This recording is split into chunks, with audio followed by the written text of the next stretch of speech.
that he was about 6 feet tall, that he was completely scourged all over his body, he was crucified. Listen carefully,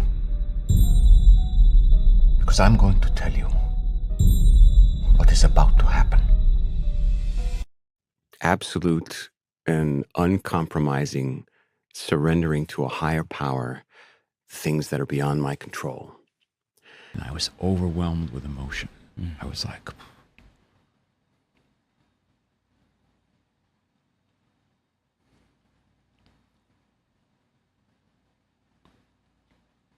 It's easy to forget that behind some of the most powerful films ever made are real people, fighting personal battles and confronting forces bigger than themselves. When Mel Gibson began working on The Passion of the Christ, most people assumed it was simply another religious film, maybe more intense, maybe more artistic, but still just a movie. What they didn't know was that this wasn't a production born out of ambition or a clever script pitch, was born out of spiritual desperation. At the height of his fame, with Oscars and global recognition under his belt, Gibson was secretly in turmoil. Tabloids later picked up on it, his battles with addiction, erratic behavior, explosive temper, but what they missed was the deeper truth. He wasn't just spiraling, he was searching. Gibson has said that during one of his darkest moments, alone in his home, he dropped to his knees and cried out to God for help. That moment changed the course of his life. Not because he heard a voice or saw a vision, but because something ignited in him a deep, relentless urge to tell the story of Jesus Christ, not the sanitized version, not the feel-good adaptation, but the raw, agonizing, soul-crushing truth of what the crucifixion actually meant. He believed that through telling the story honestly, something might be redeemed, not just on screen, but in his own life. That kind of emotional weight doesn't just stay in the background. It bleeds into every decision, every detail, every moment of production. And from that point on, The Passion of the Christ was no longer a film. It was a mission.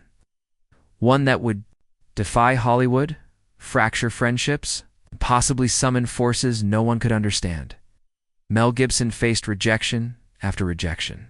Ouch. Every major studio turned him down, not because the story lacked drama, but because it was too dramatic. No English, only Aramaic and Latin. No well-known actors. There's no commercial hook. It's just brutal realism and unapologetic spirituality. Executives smiled politely, then shut the door. But Gibson didn't fold. He decided to fund the entire film himself.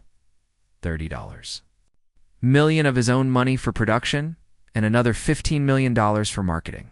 That kind of gamble isn't just rewrits unheard of. And it wasn't just about control, it was about conviction. He refused to compromise on language, casting, or content. Wanted it to feel ancient, eternal, and deeply human. Wanted audiences to feel the blood, hear the cries, smell the dust. This wasn't a movie to be consumed. It was an experience to be endured. To cast Jesus, Gibson chose Jim Caviezel, a relatively unknown actor and devout Catholic. But even Caviezel hesitated when Gibson warned him, "You'll never work in this town again." Caviezel accepted anyway, saying, "We all have to embrace our crosses." From there, the film began to take shape. But something unusual started happening on set, something even Gibson couldn't control. The location in Matera, Italy, was already remote and austere, chosen for its untouched biblical look. But the weather shifted unpredictably. Clear skies darkened without warning, equipment was blown over, sandstorms came out of nowhere, and filming delays piled up. Then, during one of the most crucial scenes, lightning struck Caviezel while he was hanging on the cross. He bit through his tongue and sustained heart issues that would later require surgery. Minutes later, lightning struck again, this time, hitting assistant director Jan Michelini, who had already been struck once before. 2 lightning strikes, same shoot, same hill. Coincidence? Or something more? As the filming continued, the atmosphere on set grew heavier. Cast and crew began to feel a presence not visible. Not physical, but undeniable. People would grow quiet. During key scenes, overcome with tears, anxiety, or a strange calm.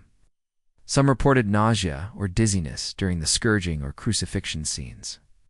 Others described strange dreams and an overwhelming sense that they were being watched not by paparazzi or executives, but by something they couldn't name.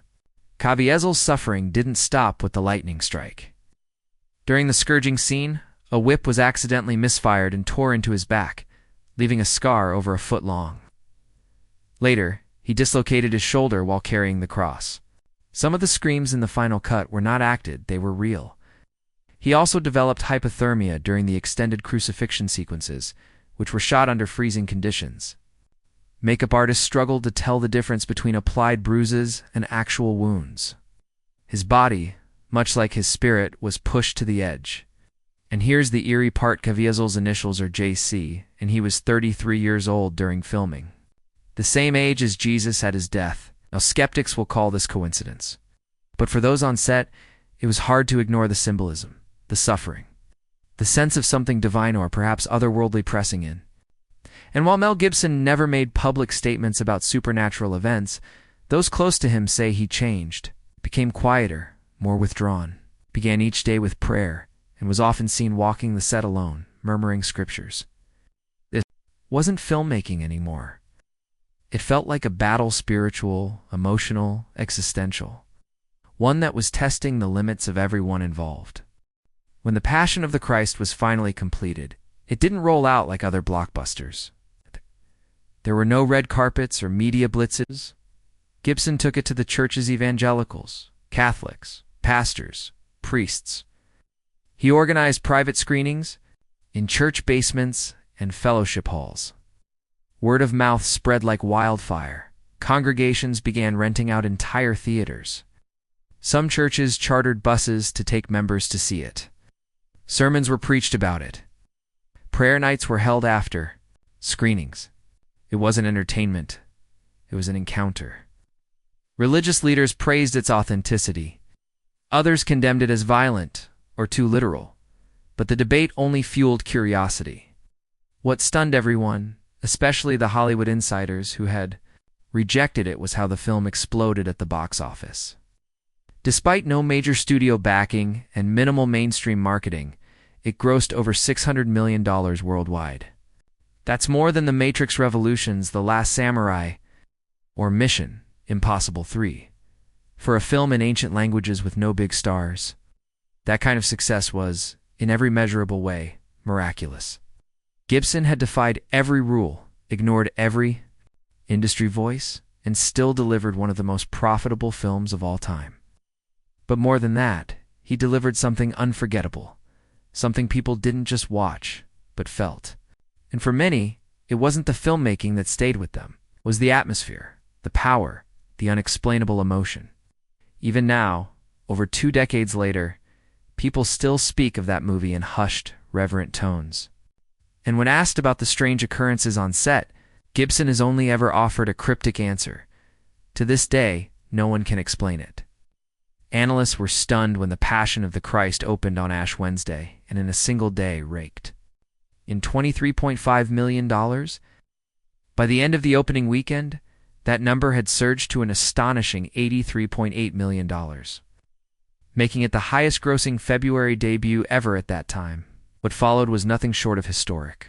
Despite being an R-rated film spoken entirely in Aramaic and Latin, with no Hollywood stars, graphic violence, and deep religious themes, it captured the attention of millions. As the weeks passed, theaters continued to fill, and by the time the movie left cinemas, it had grossed approximately $370 million domestically and over $611 million worldwide. That made it the highest-grossing R-rated film in history at the time. It wasn't just a film anymore, it was a movement. And it had completely upended every assumption Hollywood had about what audiences wanted. Mel Gibson had funded the $30 million project himself after being turned away by every major studio. Now he had defied the very system that rejected him. The entertainment industry, known for its formulas and data-driven decisions, stood in disbelief. But success came with a cost.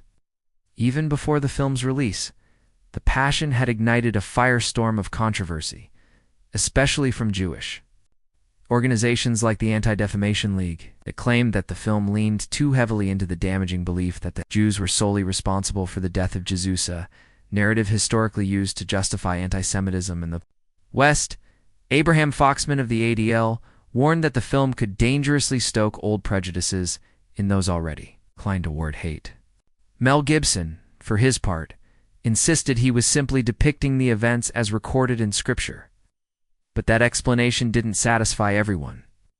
As debate exploded across television, print, and church pulpits, crowds kept coming, as if curiosity itself was now part of the ticket price.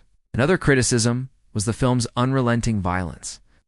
The 10-minute scourging scene was so graphic, some audience members reportedly fainted, vomited, or walked out in tears. Critics were divided. Roger Ebert called it the most violent film he had ever seen. David Anzen wrote that the brutality overwhelmed the intended message of sacrifice. Instead of feeling awe, he felt assaulted. Through it all, Mel Gibson remained largely silent, refusing to engage in the debate. The film, he believed, spoke for itself. And speak it did across borders and cultures. Internationally, the Passion of the Christ inspired just as much devotion and division. In countries like Mexico, Italy, and Poland, theaters were packed with devout Catholic viewers. In Brazil, the movie played in both cathedrals and favelas. But in France and Germany, the film was met with far more caution, with some theaters choosing not to screen it at all, citing concerns over its themes and depictions. Despite all this, many Christian communities embraced the movie as a miraculous work of art. Viewers told of emotional breakthroughs, spiritual awakenings, and even claims of physical healing after watching it. Churches began screening the film during Easter. Evangelists handed out DVDs as tools for conversion. In some circles, the film was described as the most powerful evangelistic tool since the Bible itself. Yet, for every miracle, there was a critic. Detractors continued to accuse Gibson of glorifying suffering and pushing a narrow fundamentalist worldview. Eventually, that criticism turned personal. Reporters dug into Mel's family background, including his father's controversial views. On the Holocaust, interviews with Mel himself didn't help. He often came off cryptic, defensive, or simply evasive. The controversy took on a life of its own. Suddenly, The Passion wasn't just a film. It was a cultural lightning rod. But, amid the chaos, one thing became impossible to ignore. This movie had shifted the ground beneath Hollywood. It revealed the existence of a massive, underserved Christian audience that no one in the industry had really acknowledged. Soon, studios raced to tap into that market, greenlighting films like God's Not Dead, Heaven is for Real, and War Room. But even then, none came close to the impact or quality of The Passion of the Christ. It had become the gold standard. And as the headlines quieted and the cameras stopped rolling, one chapter closed, but another quietly began. The next chapter was stranger, more personal, and arguably more haunting. Because for many involved in the film, The Passion of the Christ wasn't just a professional experience, it was a spiritual one. Start with Jim Caviezel. Before playing Jesus, he was a respected rising star. Critics praised his work in films, like The Thin Red Line and Frequency, and he starred alongside Jennifer Lopez in Angel Eyes. He was clean-cut, bankable, and respected. But after The Passion, his career took a sharp and sudden nosedive. Hollywood, it seemed, didn't know what to do with him. Some labeled him as too religious, others whispered he was difficult to work with. There were even rumors that he'd been quietly blacklisted. In an interview, Caviezel admitted that he felt like he had become untouchable. All of a sudden, I stopped being one of the 5 most popular actors in the studio. He said, and I hadn't done anything wrong.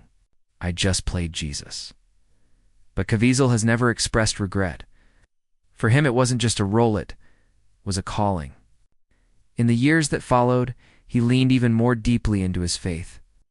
He took on more Christian-themed roles, spoke at religious conferences, and often recounted his experience filming The Passion with intense emotion. He has said the experience changed him forever. And when the backlash came, he didn't retreat. He stood firm.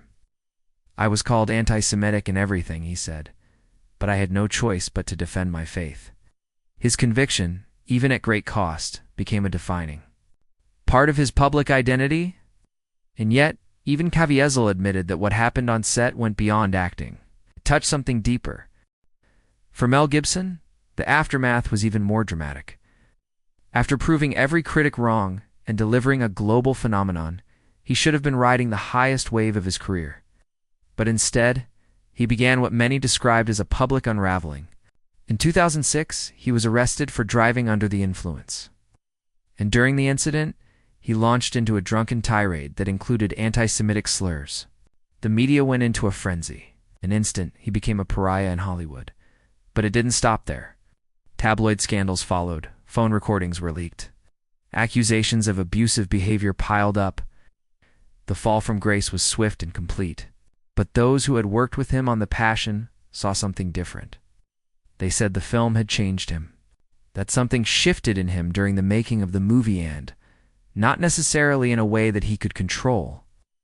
Gibson himself later said he was never the same after filming The Passion. In some interviews, he even hinted that the backlash felt unnatural, as if it were the cost of telling a story the world wasn't ready to hear. Still, Gibson never backed down. He called the film the greatest work of his life. And in recent years, he's been quietly working on a sequel. Details are scarce, but insiders suggest the next installment may explore even deeper theological territory. Yet despite all the success, Mel rarely speaks about The Passion anymore.